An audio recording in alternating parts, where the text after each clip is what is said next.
Hey everybody, what's up? Welcome back to the Smash Dispatch Funny Scuffed Edition. Because we're trying Discord had these stupid video backgrounds, so we're like, we'll just fuck around with it as a joke. But so I got Kirby sucking me up here. You got the Smash Band. The Smash Band actually looks good with yours. So good shit, man. But yeah, no, so obviously, hi Ultima, how you doing, bro? Welcome back to Smash. Hello. I mean, it's been a minute, but we wanted to sort of come back for around when the anniversary was, because 3 years, it doesn't even feel like. Man. I feel like again. We talk about it all the time because basically it felt like 2020 we just sort of lost a year. Yeah. But now we're seeing the game back at full force, you know what I mean? Yeah, no, it's 3 years it's really fucking weird, man. I cannot believe it's been that long, and I can't believe it's almost like I can't believe the journey was also 3 years long, you know, because a lot of, you know, a lot of us thought, you know, it might have just ended at Fighter Pass 1. But it really was that Fighter Pass, dude, that felt like it extended the journey for a long time. And yeah, because of how 2020 was weird with everything we lost here. But it's just 3 years of Smash Ultimate. Like, shout out, I loved seeing all the fan art. There was one like really cool one where like a bunch of artists made like a banner of like every character in the game. Yeah, I saw there was awesome. Even 2 different people who did their own banner recreations. Like, there was so much amazing like fan art. So a lot of celebratory stuff, because I think like most people realize that like we're never gonna get a game like this again. You know what I mean? Like, and this game is you know, so important to so many people. You know. Of course, man. No, it's a rare occurrence, but it's also one that's really welcomed, and I'm really happy about it. But yeah, no. So welcome back to Smash Dispatch. There's been sort of a lot of news since the last episode, and again, maybe this is the last episode of this year, or maybe it's the pre-finale. We'll see.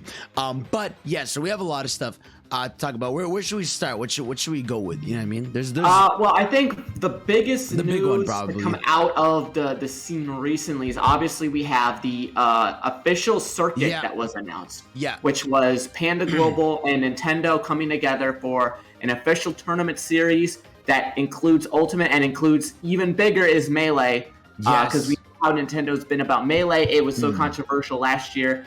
And even still going into it, there's a lot of people on the fence, but now it seems like they are recognizing the game in some capacity. So yeah, no, it's crazy. Like that when that PandaGlobal news like dropped on Twitter that they were collabing with Nintendo for an official circuit of Ultimate and Melee. Like, first of all, having an official circuit is crazy, and then having it both games is insane. Yeah, it's like that is such a big deal for that community. I mean, I'm sure we saw a lot of, you know, competitive players just being like, holy shit, this is insane, like this is gonna change everything. And you know, obviously a lot of people want to know more details, you know, what kind of prize pools there's going to be, what kind of how this is going to be delivered. But I think just the idea, no matter what, just the idea that Nintendo is willing to work with a massive esports company like Panda is a big deal in itself, you know. Yeah, I mean, I know from the people in my circles, since I'm sort of close to that area, I know a lot of them were saying that this was something that they were working on for years and years and years. Obviously, with everything that happened last year sort of really put a pinch in the plan, but I think it's glad that it's able to come to fruition, even if it's later.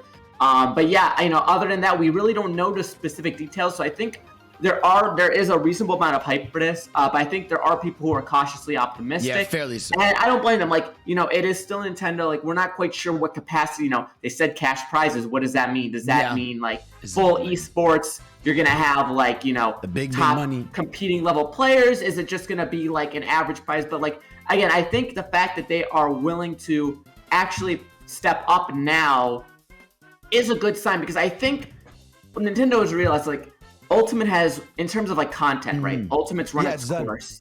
You know, it's done. And they know for a fact that the competitive scene is going to keep the game going for a very long time. Yeah, absolutely. So I think Nintendo now is like, I think we need to hop on this, because I think one of the biggest things that a lot of people, and this is something we'll also get into, is a lot of the competitors for Smash, right? A lot of the competitors for Smash are pushing, this is a competitive game, we're going to support the players, we're going to blah, blah, blah. I mean, we've seen stuff with Nick All-Stars Brawl have big pot bonuses for tournaments. Yeah. We have Multiversus talking about how it's going to support its players. So I think now Nintendo's like, maybe we need to start to get a grip on our player base so we don't bleed out that side of our player base, you know? No, that's like such a, again, like this obviously while really cool, it is like a smart marketing tactic. Yeah, like you said, like the content for the game is now done, and the competitive scene is alive. So what's a smart way to keep Smash in the conversation consistently? And it's to have this sort of circuit going on, and that way we can still see Smash Ultimate consistently. Obviously people see the game, they want to buy the game, they want to feel, even though like the game is done and like they've officially, which is why I found it was actually shocking that they did one more balance patch. It's because like I was like, oh, okay, if they're keeping the competitive scene alive, then they must be in some way like still patching and keeping notes of them. But they did the final patch, so this really does mean they're almost relying on the, obviously people are gonna buy Smash regardless, but like they are relying sort of on the competitive scene now to be the future marketers of the game, because we're not gonna get an update for the game for a long time again, unless they do some like massive bundle with everything. And it's really smart. And I think having Melee in there is like a purely like a, goodwill. Like, let's just have this in there, bury the hatchet if you can, bury the hatchet, right? Because like I think like what you were saying is true. Like the one thing is that like I think now, because the main marketing for the game is over, right? I think now they feel like they're in a space where they can push Melee, because I think like the biggest issue to Nintendo, and again, like it doesn't matter if it's illogical, we've already been over this, right? I think like people have realized like, or I think from Nintendo's perspective, they were like, oh, well, Melee is competing with Ultimate, even though it's not really. But to them, it's like people are still wanting to play this old game. Yeah. You know what I mean?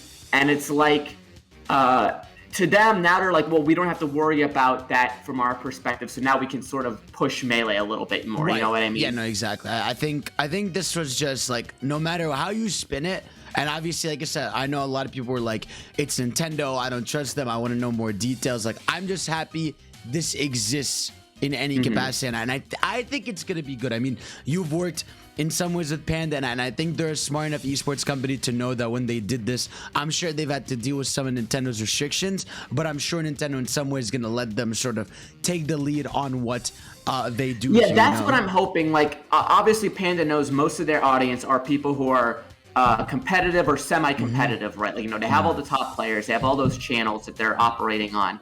Yeah. And I think like if it's really going to be a matter of like, obviously Nintendo's gonna have the restrictions. It's really going to matter of like how much is Panda leading and how much is Nintendo leading, right? Yeah. Because I feel like, especially with like production wise, like now I'm not saying that like Nintendo's own tournaments don't have like, they obviously have their streams, they have their commentators, but I think like when people think of like competitive, they think of like the production values of like Smash events, where it's like, you have your commentators, you have the hype levels that are there. Yeah. And obviously like there are people who are really into the Nintendo official stuff, right? When they do their own Nintendo versus stuff. But I think a lot of people associate it with like the competitive players to bring up that hype. Yeah, exactly. So again, it'll be interesting to see like the production. And then again, like also I think Nintendo realizes that they sort of run their course with their own circuit. Like I know that that's more for more casual players because they have the items on and they have all the stages. But I think they realize like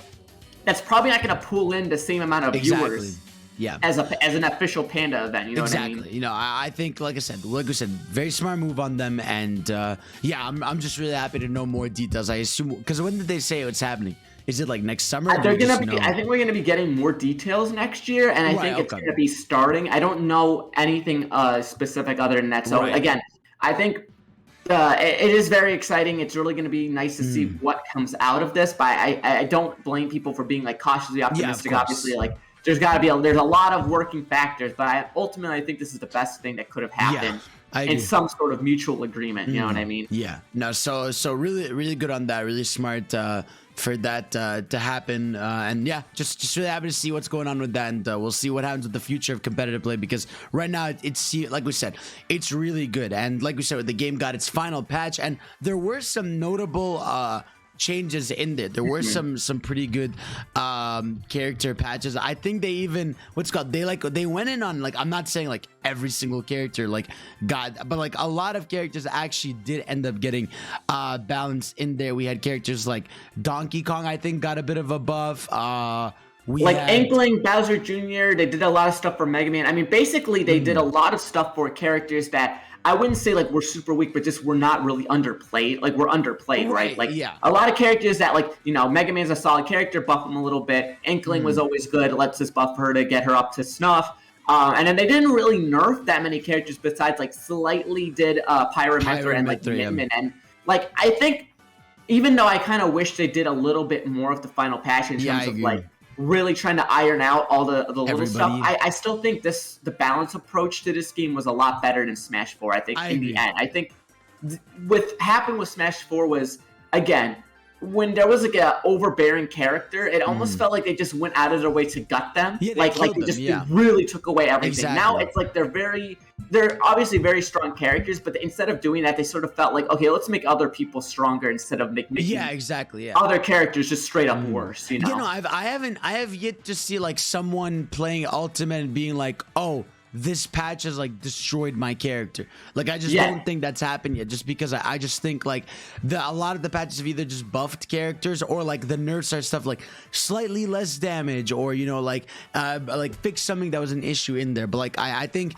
the way they did the patches this time around, obviously like still not the most detailed thing, because it's just like, you know, extended launches and stuff, but like it's still much better than it was before, and I think it is still like, I think it's good. Like I said, Mega Man got buffed, I got some stuff, Wario got some stuff, Meta Knight got increased, Mewtwo, Falco, Ice Climbers, Daisy, characters that just nobody was playing. Yeah, like exactly. Seriously. No, really smart.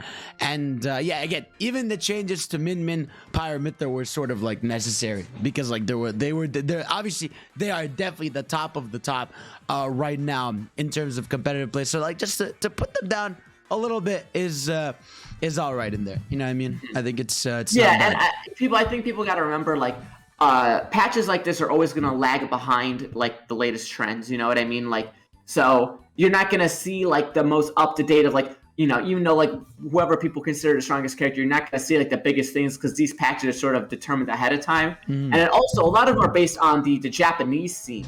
It's very rare you see a patch that sort of addresses something from our meta, because it's so different in Japan. And that's why, like, even though Min Min isn't like the craziest character here, she's still very, very popular in Japan. And that's why you saw Min Min get changed again. But overall, yeah, I mean, I can't really complain. I think, again, there were some, I wish that this patch was like a little bit bigger, more fleshed out, but I'm not going to complain, because I think overall this game was handled a lot better. Like, if you think about the amount of characters in this game, it's shockingly balanced. Like, I think Ultimate is shockingly balanced for what it is, you know what I mean? Yeah, no, it's crazy, especially because like just how I think what's called, they had a Twitter post where like they were reminiscing on all the Smash games, and like I think it's just, this game had 23 newcomers total, which is like, that's crazy. I was like, I saw that from Nintendo. I was like, that's actually like really nuts when you look back that there were like that's some, and a lot of them are third parties too, which is crazy. No, like 23 is some games full rosters. That was more. I think Melee had like 26. It's almost like.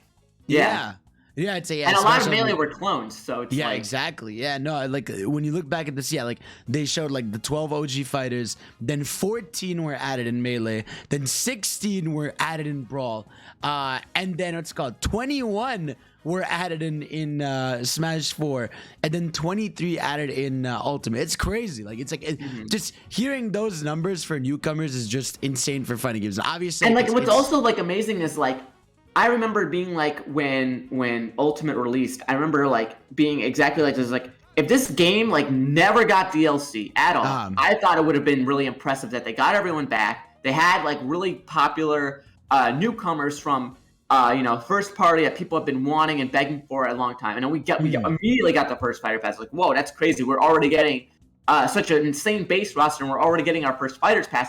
And then the second one was just like the extra icing. I mean, that's crazy. I mean, that was insane. Again. And there was actually a very recent article Sakurai commented on, where he was saying, and this came out like just like today or yesterday. He was saying like, it's really going to be hard to go up from this. It's like the next Smash game would never have a roster like this again. It's like, you really got to cherish it. You know what I mean? Exactly. No, it's very clear he's aware that this can't happen again, unfortunately. But either way, I think it's gonna be whatever the future is gonna be. It's gonna be really good, Ben. Yeah, and that's really that. And then what's another thing we had here? Oh, we had the multiverses, right? And just this, yeah. So basically, right? For those of you that don't know, they had obviously a lot of you probably do know. DC Warner Bros. They finally announced that game Multiversus, which is their sort of their big Warner Bros. Crossover Smash-like game, more focus on what's called 2v2s, co-op, tag team co-op actually. 2v2s and that, and just like between that and between Nick All-Stars, we're seeing like sort of a new boon of the platform fighter from the big guns, and I think a big reason for this is just like right now how massive not only like crossovers but Smash is, or like Smash just like has destroyed the sales for best-selling fighting game of all time in the span of 3 years. I think before that was like Street Fighter, it was a 2 at like 50 million. Street Fighter 2, definitely, yeah. Something like that, yeah, where it was like just something like that. And I think just now that these companies are seeing that, they're like, okay, like we should actually try to do something like this. And they know they need some sort of, I mean, you don't need the crossover aspect, but it really does help, because yeah, seeing that Warner Bros. Game was very much like, okay, I know what you guys want to do here, you want to bring the characters from different franchises, you want to have the voices, you want them to have taunts and moves from their series, and obviously like you know what you're doing with that, and I'm all for that. If you're gonna do a good job of making a Smash like game, go for it. And and again, like you're seeing it now, especially like, I feel like especially the last month with Fortnite, right? Like I feel like the Naruto stuff, the Rock stuff, the Spider-Man, all this stuff, it feels like even Fortnite is entering this like next level of crossover stuff, where it's just like now everything feels like an event when an extra character is added, because they want everyone's eyes on it, Yeah, it's true. I think Smash, I mean, obviously it shaped so much. I think, and I think like you bring up a good point of like, a lot of companies are jumping in on it like now that sort of Smash is winding down, but I can't help but feel like it's sort of, a lot of this came from the response of everything that was happening last year with like sort of the ire that a lot of players had at Nintendo. And I feel like, obviously there was a lot of these ideas floating around before, but I feel like a lot of companies now realize like, hey, we can get in on this, and we can sort of pick up a lot of those players who sort of wanted more out of a competitive scene, or wanted more out of that, while still having sort of that casual appeal. Like, and I think there's a clear difference, because like there were so many like let's not mince words here. There were so many like just straight up like Smash clones back in the day that were just unapologetic, but they had none of the passion behind them, right? Like you had like Cartoon Network All Stars or whatever. There was like TMNT ones. There was even one for like Kung Fu Panda, but it was just like it's a cash grab, right? It's a cash grab. The difference like we're seeing now with Multiversus, which obviously Multiversus has a ridiculous budget. But also, Nick All-Stars Brawl, even though it unfortunately didn't get allocated the same budget, but you can really tell that the devs had the passion and they want to make it the best game possible and support it. Whereas like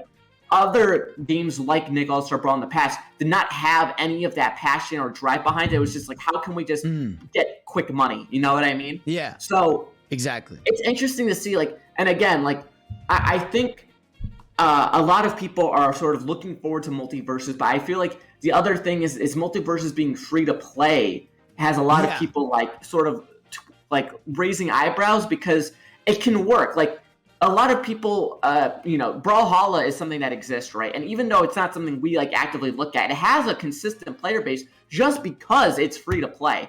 Now, I don't know anything about how to monetize that game, don't know. But I'm saying the player base is there. Like, you know what I mean? Yeah, no, it's like I said, like I'm all for a lot of these, Smash clones happening, and I'm all for like new ideas and stuff. Like I said, like to me, when I saw the Multiversus trailer, I was like, okay, like this looks like, I mean, again, we have to see, because I know there's stuff like perks and upgrades and stuff like that, and we're gonna see to what extent that goes and how monetized that is. And I feel like maybe the Warner Bros. Game, like I feel like the Warner Bros. Game is almost gonna be like Brawlhalla but more polished, where it's like I don't think it's gonna break like into like the big leagues, but I think it's gonna be sort of like Brawlhalla, where it has this like big audience on the side that sort of ends up really loving it. But again, it is Warner Bros. They could do good. They could keep bouncing it, and hopefully, I think the big thing with that game especially is like the 2v2 thing is what might like set things off a bit, because we know like in Smash, like obviously 2v2s are part of tournaments, but they're always sort of like a side tournament, and you can do 1v1s in the game, but like it feels weird because like it feels like characters have certain attacks that are specifically meant for 2v2s to help teammates. I think the co-op thing is like a double-edged sword, because on one side, right, you don't really see tag teams being put like co-op fighting. You don't really see that being pushed, like aside from doubles in Smash, which isn't even like, yeah, it's a game mode, but it's not like the main mode that people really talk about, right? So focusing the whole game on doubles is a really interesting design choice, to where on one side it's unique and it helps it stand out, on the other side, how do you balance stuff like, again, they were like, oh, Steven Universe can give his teams a shield. Well, like, if he doesn't have a shield to give, what does it do? You know what I mean? You have that sort of like factor to it. But I think like, again, I think what got most people excited about Multiversus was just the fact that it has the voices. Like that's like such a big thing to a lot of people. And like, I understand like even for Smash, because it's like, you know, you want to have all those, you know, voice lines that people are memorable to people and that sort of thing. So I think like Multiversus, at least from a presentation perspective, is doing like, I think that's where it's sort of focusing a lot right now. You know what I mean? Right, exactly. Because, like, no, that's what it has to. That's sort of what like, it has to. When they announced it, they were like, "Here's all our voice actors. Here's all the voice actors." And like, I gotta feel bad because like, even I adore Nicholas Searchball with all my heart. Like, it's such a fun. It's not like, I think the lack of polish always makes it more fun because it's like really janky and funny, and it's like you can do a lot of crazy stuff in a good way. But I know a lot of people just feel like, I wish I had voices. I wish I had voices, and I think.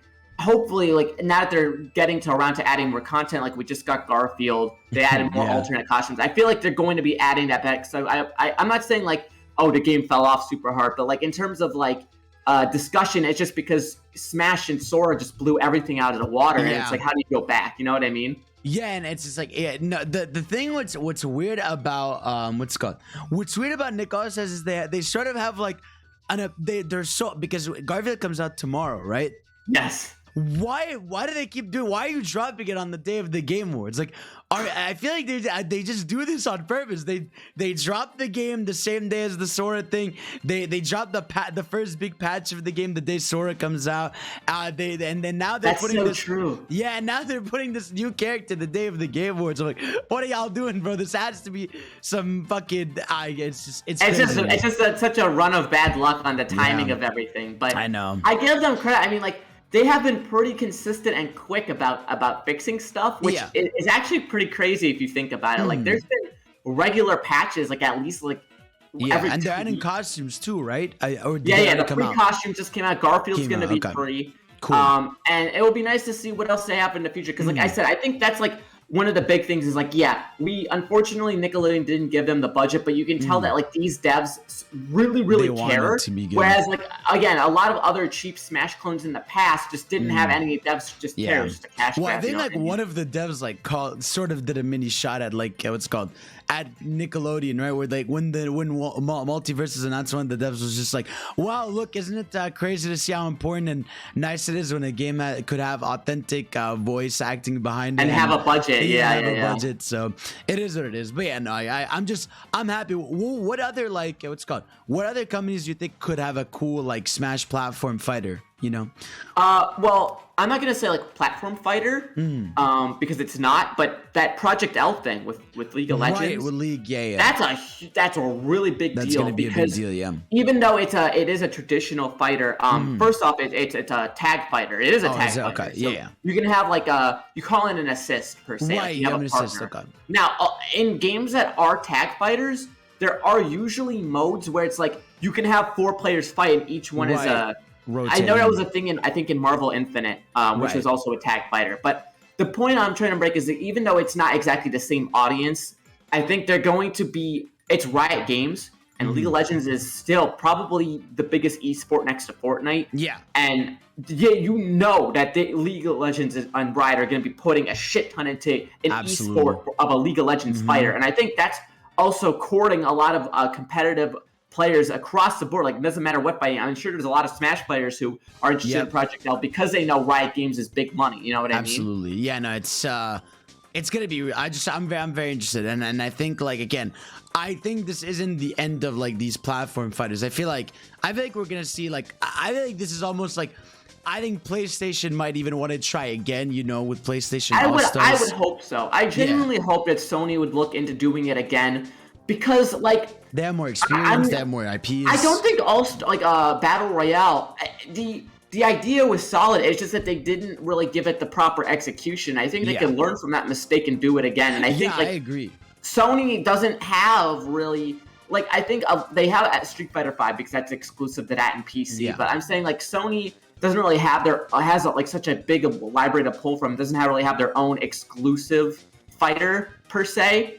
And if you think about it, right, they literally are working with Evo now. Like, if they wanted to make another All-Star Battle Royale, they could just drop that shit literally in Evo and it'd be right there. You know what I mean? No, I agree. No, it's like, I think the lesson from PlayStation All-Stars Battle Royale, whatever, like, that game was, like, it shouldn't be that, oh, people, we shouldn't do this ever again. It should be like, no, this is a good ass idea. You just fumbled a bit of the execution, you know, having all these, like, it's almost like that game was almost like the only way you win is by using Final Smashes, and like everyone's Final Smash is like different, and like you can remove people's meter from them because of attack. It just, that stuff was like really a nightmare, and it was frustrating. But I think, again, you get a prop now that you work with Evo, you can get a better balanced team, you can get better ideas. Like I said, they have new IPs now. They have Horizon, they have Last of Us, which obviously was a big thing for them. They have more Uncharted characters. They have like Astrobot. It's like they've so many things. Brought back a lot of older characters. I mean, Spyro came back not too recently. They still have Crash because, you know, a lot of people back then were like, why aren't Spyro and Crash in this game? You know what I mean? And then also, you know, Ratchet and Clank's still a big character nowadays. You know, like, they're like, Sony has been showing love to a lot of their older IPs, or a lot of their older IPs are still around, so they could still have like those characters. And if they were to ever try and bring it back, you know what I mean? Yeah, I agree, man. It's just really good stuff overall for that scene. Yeah, I mean, we're again. So we're at the end of the year, right? We finished Fighter Pass 2. We finished a lot of Smash Ultimate stuff. How are you feeling in general? Like, how did you feel about year 3? Like, just this year, you know, because this year we got Mithra Pyra, Kazuya, what's it called? We got Kazuya, Mithra Pyra. Who else? Did Min Min start the year? No, was Min Min not last year? No, Min Min was last year. Min Min was last year because it was during COVID. I remember Min Min was during COVID. Okay, you're right. Yeah. So I think Mithra Pyra was March. Then we had. Sephiroth. I mean, Sephiroth was basically the start of the year. Sephiroth was December. Yeah. Yeah. So who was it? Wait.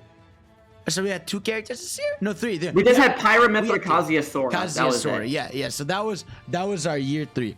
But yeah, no, I think for specifically this year, like, getting those 3 characters, I think was really dope. I think it is sort of a thing of like where the first 2 is like, you know, for their audience, and then obviously like Sora being the big finale. But man, like, just like looking back, especially like the Mithra Pyra reveal, I think was really well done. I really like that it was in the engine of Xenoblade. You don't have to get character reveals where like they ask the devs to be like, hey, can you make the trailer in your game engine instead of let's do the usual CG thing? And it was really cool to have like Rex going around looking for them, and then he finds Pyra, and then obviously later mid fight you have that cool scene where they go through, and then Mithra shows up to help around. Like, that was really cool, and I thought, again, that was such a nice thing for Xenoblade 2 fans, you know, because I even like Xenoblade in general, the franchise has grown so much since the original like game's release. You know, it's no longer just a Shulk. You know, it's not only Shulk is the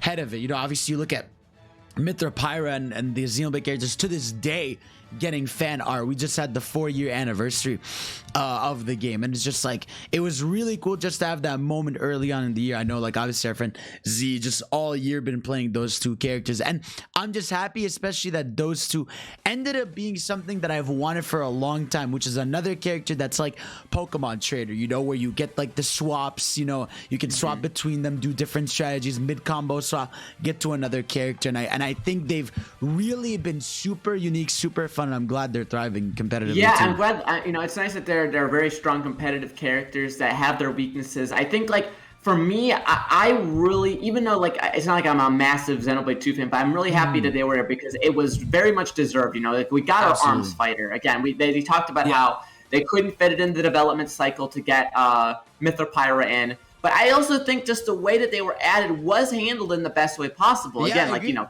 the whole Pokemon trainer thing. You know, people were like, oh, is there going to be Rex and Pyra or just Pyra or just Rex? Or is Mythra going to be there? And I think they really appealed to the broadest audience of fans by having both and having them with the swap. And you kept them unique, but you also were able to appeal to both sides of that coin. You know what I mean? Right, yeah, exactly. And I think looking back at like Kazuya, like again, I'm happy he's in because you know Tekken's an important franchise, and Namco is worked on the game. It's like and they only had Pac-Man. Yeah, but like he's the character that's the most like cool. I'm happy you're in, but like that's it because like I just think like the move set is like way too much. I personally think for Smash. Again, I like sometimes like the other day I was playing him. I like jumping into him.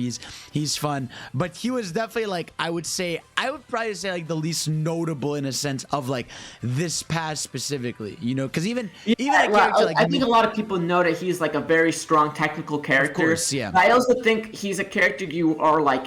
You either play him and you're committed to this character or you don't play him. You know what I mean? So he has that solid, really dedicated fan base of people who are like figuring all this crazy shit out. And then you see a Kazuya in an event and you're like, what the hell is this character? It's crazy. But you don't run into them off that often. I think like because of us in that sort of casual competitive point where it's like, we really care about the competitive. We like playing competitively, but we're not like running the game. We're not dedicating ourselves. I think for us, it's a character or like, this is cool, but we don't enjoy playing him as much because it's like we don't spend all of our time playing in just the him and the game and that one character. You know what I mean? Yeah, that's sort of it's like I don't know, like even like in casual play, it would be weird to pick Kazuya of all characters, like when you're doing items and all that stuff. But again, like I said, he's a type of character like I'm just happy he's in the game. Like good for him. The stage, I think his reveal trailer was awesome. Really funny. I mean, like that was one of the funnier ones where he's throwing everybody over the edge and just turning it into I think that was one of the more comedic Smash trailers actually. I agree. No, it's just so funny seeing this like evil psycho just tossing Smash characters off a cliff, and I just thought it was really funny and really happy for the dev team, and obviously our boy the Harada, who's really dope. It is Harada, right? I'm not. Yeah, Harada, our boy. Yeah. And also, we got the banger art for Kazuya too. That's the best. We got that. That was one of the one things I will lament now that we're in. You know, everything's wrapped up. Was Smash 4? Every newcomer got that banger art, banger poster, and like we barely got any of that for Ultimate. I think we got like there was Min, Pyra Mythra. Kazuya. I think they did one for Isabelle. There was like 4 or 5. There wasn't that many. I think there was one for Joker. Inklings got one. Inklings and Joker got one. Yeah. So I wish there were more. But yeah, again, we'll take what we can. It's I don't know why it has to be a trade-off of like, okay, we get a CG trailer, but we don't get an art. But obviously, you know, some people. I'm so disappointed that Nomura didn't come through. Like I know, man. I would have like a Nomura piece with like everyone together with Sora would have made me cry. Especially when he was like, like Sora's the last character of the game too. Like just anything, bro. Even it's just like I said, a little doodle, because he did like a little doodle to count down Smash's reveal where it was like Cloud standing there next to a little Mario, and like just anything would have been really nice. But it's okay. Like I mean, we got some crazy reveals, and I mean, going into that, there was such massive hype and expectations leading to the final character reveal. You know, like to the point where like even in the Nintendo Direct that I'm in September, they're like, this needs its own day. Final character reveal will be in like 2 weeks. So that was just crazy, and like I'll never forget, like those 2 weeks drove people insane. Like how much the amount of speculation. There was so much digging. Like people were like, "Oh, there was this on this website, and I found this, and I found that, and what does it mean?" I think that was the most speculation I've ever seen since the game released. Dude, you know? and then it was like the day or two before when they tweeted like, people who like gaming in general should watch this. And that just put people's hype thrusters to the roof, where like people were just like, what the fuck is it? Has to be something crazy. Even Sakurai was like being cheeky, because like Sakurai never posts stuff like this, but he was like, this is a character you might not know, but it's also a character you might know. I really hope you tune in. I really hope you tune in. Sakurai was not like that for the other exactly. reveals, He really wanted everyone on there, and it was worth it, man. I mean, just like that reveal day felt just very magical. The reveal itself is very I don't want to be like that guy. I think that reveal 180'd Smash back into like the big picture. And because like I agree. I think, you know, obviously everything that was going on with 2020, and people had a lot of ire. Nintendo, there's just a lot of shit going on, and I feel like we obviously hit a very, very low point. And I feel like it sort of started uptrending. I agree. People still had like sort of their gripes, and were still feeling like iffy about the game. I think. Yeah. And then that happened, and I feel like everyone came back. Everyone came back. Everyone was like, "This is incredible. This game." I think that just opened people's eyes as to like this is something we're never gonna get again, you know? Yeah, I agree, because again, there's characters in any fighting game, right? There's two kind of DLC characters. There's DLC characters that are like, here's a cool character for people that are playing, and then there's the DLC characters who are like, oh, people are going to jump in and buy the game for it, you know? Like, for example, Guilty Gear just had that of like, they just announced Baiken. Baiken's the type of character people are going to go back to the game to play, and they're going to buy the game for it, you know? And that's what Sora was for a massive game like Smash, where it's a character that not only got people back to playing Sora, but it just got people back to playing Smash Ultimate. It got them back in the sphere, and we have competitive scene stuff going on, all that. It just feels like even now to this day, like I'm just seeing like a lot of Smash clips on Twitter, people playing the character or just different characters in general. So it feels like the energy very high up, especially with everybody celebrating sort of just the end of the journey. It just felt like it's been a really nice year end for Smash in general, and I'm really happy, man. Like, it's just like ending on Sora, I just think was the biggest thing of like, that was the most aside from like characters like Goku, which aren't video games, like that was the character that was the most like debated for years of like, would they be able to get them in or not because of the Disney stuff. And I'm so happy they made it in. And just like I really think that rounded up the year especially well. And even like I feel like there was a lot of fun Sakurai stuff this year, between his presents, between the interview, the 3-hour interview he did with Harada, between the Sakurai stuff with all details. And I think also now that Sora's done like this, how Sakurai's just posting like, here's me on a horse, here's my cat. This dude is living his best life now, man. Like I unironically love it, dude. Like, I agree. I really hope that, he said he's not going to retire from doing games, but it'll be interesting to see what he does next. You know what I mean? I agree. Yeah, no, it's again, like here's the thing about development, right? The reality is like there is no like the team gets a break and everybody goes home for like 2 months to take a break. It's like they're always working on a next thing. That team at Sora Limit is working on something, but obviously it gets to be a little more low key because they're probably in like pre-production and they're doing early phase stuff. But yeah, man, just really happy with how year 3 turned out for Smash. I feel like maybe like as another episode we can do like a sort of final Smash Ultimate review, like look like reflect now that the game's done, all the content, all the things. We can do that with the DLC and all that. But yeah, so guys, that's gonna wrap it up for this episode. So like I said, we'll probably do the last episode of this year be the Smash Ultimate like review, the re-review, and that'll be sort of the finale. We'll figure out what we're gonna do next year for the show or whatever else, but for now, thank you all for watching. We'll see you all, and again, make sure to tune into Game Awards. It's gonna be a good time with some Sonic stuff. I'm so excited for what's coming at the Game Awards, but it's definitely gonna feel empty without a Smash reveal. Like that's the Smash reveals at the Game Awards were some of the most iconic, man, but we'll get into that later. We'll get into that. But yeah, thank y'all for watching. Remember, follow Ultima at Ultima Shadow X on Twitter and YouTube. Make sure to do that. And obviously, subscribe if you're here for me, for more. All the Twitter on the down low, though. You probably know, though. And I'll see y'all next time. Peace out. Peace.